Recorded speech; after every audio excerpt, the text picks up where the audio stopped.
পার্শে মাছকে ধুয়ে শিলেই বাটায় দাও।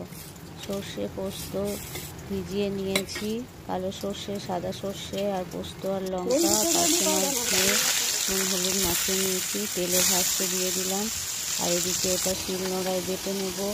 চটজলদি লঙ্কা দিয়ে কালো জিরে ফোড়ন দিয়ে দিলাম, পেঁয়াজ বাটা রসুন বাটা দিয়ে দিলাম, টমেটো বাটা দিয়ে দিলাম। ভালো করে নেড়ে নিয়ে তোমার পোস্ত আর সর্ষে যেটা বেটেছি সেটা দিয়ে দিলাম। ভালো করে মাখা মাখা করে নেড়ে গন্ধটা চলে গেল। এবারে একটুখানি জল দিয়ে দিলাম।